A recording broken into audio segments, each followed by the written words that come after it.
This is IA Forward, your playbook for success as an independent insurance agent. Here to help you knock it out of the ballpark are your hosts, Shane Tatum and Tonya Lead. Welcome to IA Forward. I am so excited to be joined today by two fabulous women, Kylie Lowery. Hello, everyone, again. And for the first time, I am proud to welcome one of our Integra sales executives / sales goddess, Kristyn Klaes. Hi, how are you? I am wonderful. We are so excited to have you. I'm excited to be here, Tonya. Thank you so much for asking me. I wanted to bring Kristyn on board with us today because she is in the trenches. She has been through the war of this hard market challenge that we have had for the last 2 years. We're coming out of that, starting to see some hope on the other side. Usually our guests have been agency owners or vendor partners,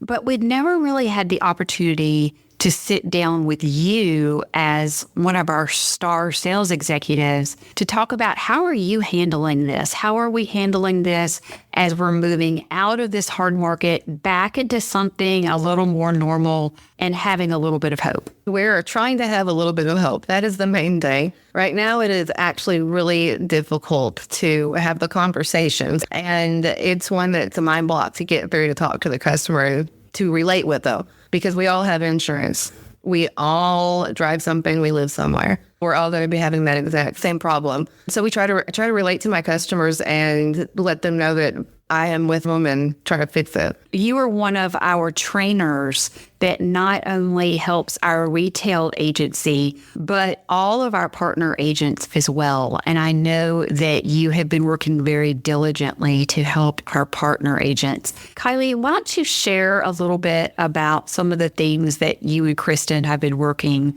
with our partner agents on? A few months back, we started implementing classes, and I initially wanted to try to pull in these external expert per se to do these classes. And after talking through it with Shane and a couple of other people, it just dawned on me that I did not need to look externally, that we had our own internal sales experts.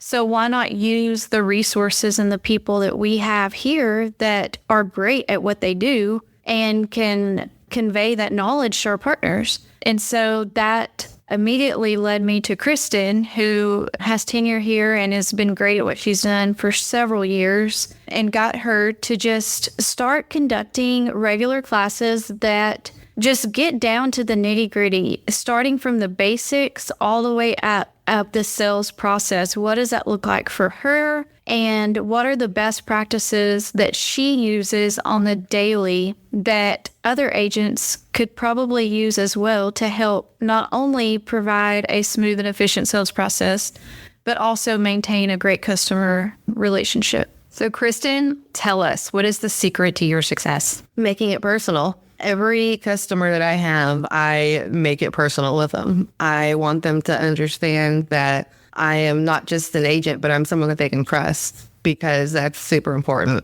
From the moment that I talk to them on the phone, I start learning things about them as I'm gathering information, what their kids are doing, if they're in college, things like that. I've had times with some of these customers where I've put their 16-year-olds on a policy and then years later written a policy for the kiddos' family. I try to make sure that I'm with them the entire time. So that way that I know what they have, I know what they need, I know what their assets are, how to protect them. So that way they know that they can trust me when they do get a new vehicle or when they have a new baby or something like that they need help with. How do you keep it going? To establish it, as soon as they call, you start to make sure you're asking questions that they can understand. I do not like to be robotic. I don't read things off like it's a list. I ask my questions personally. Not only does it flow, but they also don't feel like I'm drilling them. Just like I was just making a friend, I'm asking them questions. I'm also finding out if they have a home business and if they have farm animals on their property without even making it seem like I'm, again, giving them a test. And so as I keep going with things through renewals, as they have a renewal, that is so important that I know I may deal with hundreds of renewals a week, but they have one, maybe two renewals a year. To them, it is all encompassing, especially when they're going up 50%. Whenever they have those renewals, I make sure that we handle them personally because that is a lot of money for them. 6% can be way more than they can afford. And so I make sure that I take care of them and let them know that I care about their family. I care about taking care of them. On a recent trip, when I was in our home office in Huntington, Texas, it was the end of the day. A gentleman came in and you looked up and said, "Hey, Uncle Mike," and went over and started talking with them. And 2 or 3 other people in our office, they were like, "Hey, Uncle Mike." And everybody was having a conversation and it just seemed so genuine and there was nothing salesy involved. After this gentleman left, I looked at you and I said, "Well, who's Uncle Mike?" He wasn't really anybody's Uncle Mike. That was just what everybody in the office called him, right? And to find out that this was a guy that stopped by the office and had coffee and just enjoyed conversation, that's the ultimate goal to me of what you have created for Client Base. When I first started here, that was one of the very first things that I was trained to do. Actually, Kylie's dad, it didn't matter who the customer was. He would come and sit in my office with the customer and talk to them like they were best friends. And he didn't care if they had a huge account or if they had a single auto with liability on it. It made no difference. And when somebody walks in our office, we ask them if they want something to drink. We get up from the desk. A lot of people in Texas are huggers. I wasn't a hugger when I started working here, but I have become a hug receiver. People like it. If they go by Uncle Mike or I have one that's called me Kimmy since I started, and he's older. And so, he's very old now, and I answer to Kimmy. When they call me, they don't feel like they're calling me to get something sold to them.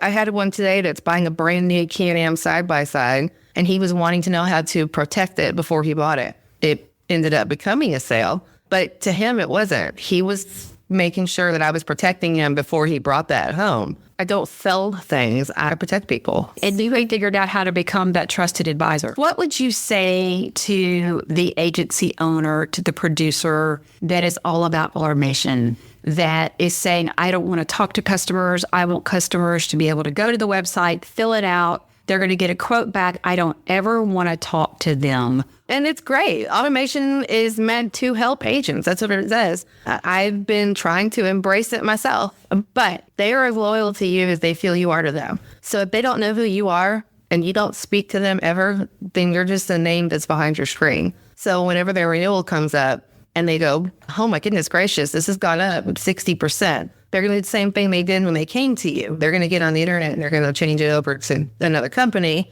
and they're going to leave you. Whereas when you've made it personal and when you wrote the policy, they're going to remember, "Oh my goodness, let me call Kristyn." So another thing I do is I let them know that I run it through multiple companies. I try to stop them from shopping to begin with by letting them know, "I'm going to take care of it for you.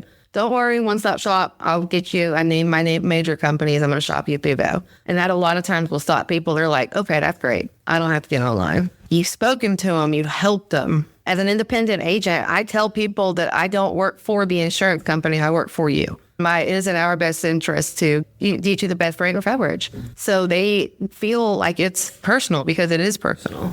I love that you take the time to make it personal and tell them that. You've been my agent for a long time. You've helped me. I almost smacked my husband upside the head the other night because he found out how much our insurance had gone up. And he goes, "We just need to call somebody else and see if we can get that any cheaper." And I'm going, "Do you have any idea what I do for a living?" Like he didn't even know. And I'm like, "No, our people have already done that. And they figured out what we need for the coverage that we have." But what do you say to the person that has no idea what's going on in the market? They just know that they haven't had any kind of claim, they haven't had a ticket, and their insurance has gone up $300 or $400 a month. That is a conversation that I have. And that's not just ones that we already have. That's not retention. That's ones coming to me from captive agents, from other independents, different things like that. And they do not want to hear the same thing that they've been hearing for the last few years. It's been used for the last 10 years. "Oh, it's inflation." And so now that it actually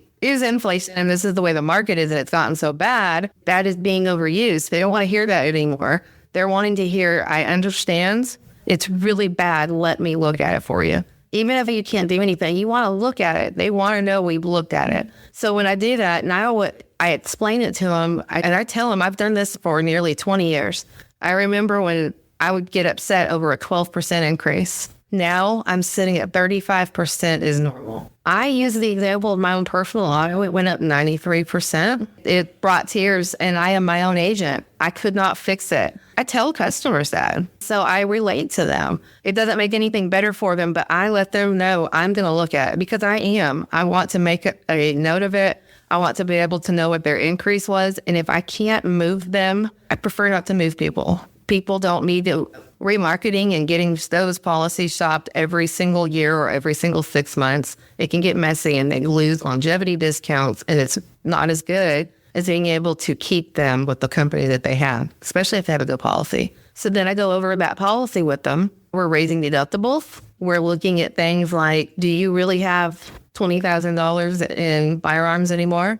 Things like that. Things that you can take off. Maybe they hadn't looked at the policy and they have scheduled jewelry that they don't even own anymore. So we're having to change the policies that they have now. We're keeping them though, and they're keeping the decent policies, but we have to work with them. They need to see that we're working with them and that we are not just saying inflation. That's what it is across the board. I'm sorry. One reason we have kept her and love her and want to see her continue to succeed, you have to make it personal. Unfortunately, with the automation of things, you're going to get agents, you're going to get people that don't want to talk. And if that works for them, that's okay. But making it personal does allow you the platform to stand apart and to create those relationships. Like she just said, she can win on other things that when price is a factor, if you can at least gain their trust, they will stay with you or allow you to write their business for the first time, specifically for those factors. I think generation plays a major part in that. I think you're going to find your older generations are probably going to be more personal than your younger generations who just want to see it come through a text message. They e-sign and then they go about their business. I hope, though, as we move forward as a society and we get out of that post-COVID where we keep a distance from everyone and we continue down that road, that will steadily change and we can see these up-and-coming generations start to make it even more personal as well. That's one of the things, Kylie, that I see you doing extremely well is finding a fantastic balance of automation and making it personal and helping our partner agents find that perfect balance for them. That's one of the assets that we truly provide our partners within the Integra Partner Network. Yes, just helping them find that balance. It's hard sometimes, especially if they are in a bigger city or their office is located in their home. It can be difficult, but that doesn't mean that you can't pick the phone up still. That doesn't mean that you can't send a birthday card or a Christmas card. You can find ways to make relationships personal without actually having to physically be in front of someone. I actually use automation to help me make it personal. I have automation sent out for birthday cards. I have customers that will email me back and say, thank you so much. My name is signed on it. I make sure it doesn't sound crazy, and it is not salesy. When I send things out on a campaign like that, I do not make them salesy. It is literally just, happy birthday. Thanks for being with me. The Christmas things, we don't do automated on that. I will send those out. Automation can help me get lists and help me make notes to myself, like the birthday thing, like different campaigns whenever they are a new customer. I do have things sent automation or sent to me so that way I know you need to do this. It can help me make it personal that way. One of my favorite ways that one of our partners uses automation is he sends out an email 2 days before his insured's anniversaries that says, hey, just a reminder, your anniversary is in 2 days. You may want to pick something up for your wife. That is cute. And I think that is a really fun one that I never would have thought of, but works really well for him. One thing that Kristyn has shared with our partner agents in her classes is to maintain that the customer is right in that moment. Even though you may feel a little frustrated or they're not always necessarily being pleasant, you still go through your sales process and your best practices, and you don't sway from that. You stick to what you know, and you maintain professionalism and continue to make it personal, no matter if the customer is making it difficult or not. It's automatic reaction when someone comes at you like it's a personal thing where you woke up that morning and increase their insurance rates. To take a step back sometimes, especially when we have a bad day, anything, you've heard it 25 times that morning, to tell them this is how it is, or to maybe be snarky back a little bit. But we can't be that way. And maybe the customer only had a 5% increase, and you want to say, man, you have a 5% increase. I had one last week that her insurance went down 2%. She's shopping it still. And my first initial thought was, man, you don't know how lucky that you are. But she had a policy for that many years. But when I reshopped that policy, I saved her $1,200 because the policy had been around so long. So she was right in that moment. And luckily, of course, I had told her I would take care of it and take a look at it. And that's what I did. The customer doesn't want to call and have you be combative with them. They're already aggravated. When you're working with somebody's pocketbook, that is very delicate. In fact, I tell my customers, it's not anything you've done, I understand, because that's the first thing I hear. I don't have any claims, I don't have any tickets, I've been paying insurance since I was 16 years old, and this is what y'all do. And it's y'all, it's not, this is what your insurance company did. This is what you did. Can't take it personal. These people aren't doing that because they're upset with you as an agent. They're frustrated because this is a hard economy for them, and there's no telling what is going on with them on the other side of the phone. You have to have empathy for them, and you have to tell them, I understand. I mentioned that's whenever I tell them about my increase. You don't want to tell someone about something that's upsetting you and have them say, I'm upset about it too. You want to, at that point, tell them, that is a lot. I am so sorry.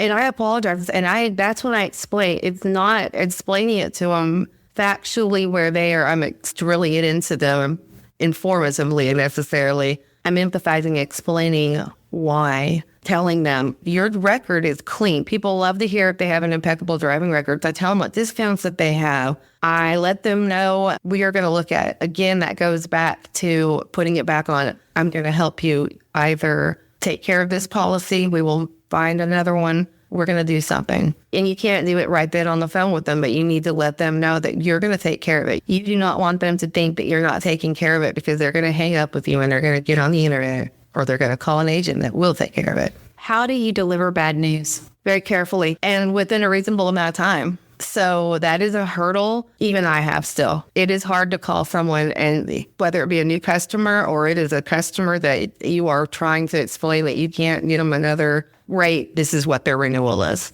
Especially when you get the ones that tell you they're on fixed income. We have Social Security. I'm a bleeding heart. I would put them all on my tab if I had it. It's hard. So what I have to do is, the first thing I want them to understand what I have done to make sure that they have the best rate possible. And then I go over their coverages with them, because I'm not selling on price. They need to know that there are less expensive policies. We can drop coverages down and that would make it less expensive, but I make sure they understand what their policy is covered for, because otherwise they're going to go to another company. If they have a great homeowner's policy and they go to one that's just a standard no coverage policy, it will be cheaper. But I like to make sure they understand the value of the policy that they have and of the agency. You don't want them going online and getting a company that's online and not even having an agent. Sell on the value, not the price of it. If they leave short term for price, 90% of the time they're going to come full circle, because they trust you and they know that you truly do care about them. Even on new business, if I lose the sale on a new quote, if I lose the sale, I will explain to them why I could not beat the price. If it's just flat price and I can compare coverage, I will tell them that. Look, right now it's not a good time. I have already made it personal. I have all their information. I'll have the photo on my house by that point. I'll set myself a follow-up and catch it 2 months before the renewal the next time. Let's say that on their policy, their limits aren't what I feel is adequate. I'll explain it to them. I'll tell them, you need to call your agent that you have now. I'd rather you be protected and have a good policy than not. And I'll have them check on the policy that they have, or I'll give them advice on it. My sales are all based off of word of mouth or referrals. I have people that I have quoted that I was not able to write their insurance that send me referrals regularly. And at some point, I will write their insurance. I have ones that leave me short term, like Kylie said. and they do not like it. But if there's another company that makes it less expensive, they are willing to send me the policy because they trust me. And it's not on price. They know I'm not trying to manipulate them. I'm trying to help. And if I can look it over and I say, this is a really good policy and it's less than anything I can offer you. So let's talk social media. How do you use socials in order to get clients, and keep your name top of mind with them? I give a little personal and I give a little business. I make sure, because I know the pages that I follow, when it is constantly, how can you lower your electric bill, or here's my cable, different, that's all that it is. It gets, you're not as interested anymore. But when you have your Facebook or your Instagram accounts and you're posting things that you're comfortable with, other people seeing, you can control your audience. So I post things that I'm comfortable with my customers seeing. And I do have my customers, because there's nothing that should be on my social media that I'm embarrassed for my pastor to see, who is also on there and also a customer, by the way. So I make sure that I post personal things, but I slip in insurance things. I don't just post things for insurance that are strictly business.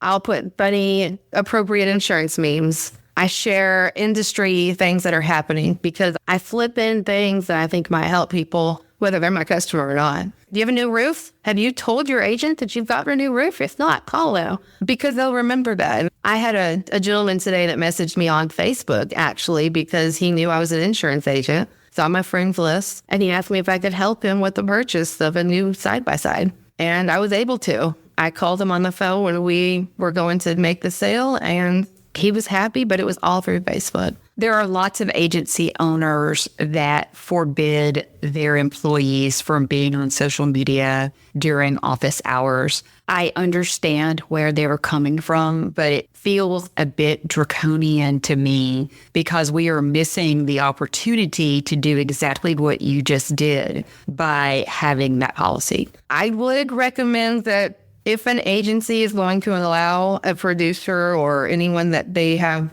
working for them or them themselves, things like that, to post on social media, there does need to be a social media policy in place, and somebody needs to be able to see it. You don't want a producer that's going to post something that may not be correct. I do not ever post anything that would be company specific. I'm talking to an arrangement of people. I have 5,000 friends on Facebook. I don't know whose company they have or what state that they're in. So a lot of times it's just mostly going to be general things. And if an agency does that, they can schedule them during the day, and you don't have to do it where you're physically on social media. I would definitely allow, even if it's just one or two a day. You don't want to slam them, but there should be at least one during the middle of the day, and that's really all that's needed. Let's get to know you personally. What are you reading right now? I love to read Stephen King books, Dean Koontz books, anything that's going to keep me on my toes, make me look behind my shoulder a little bit. Kylie, what have you been reading? Actually hit my 50th book of the year last week, which was my goal.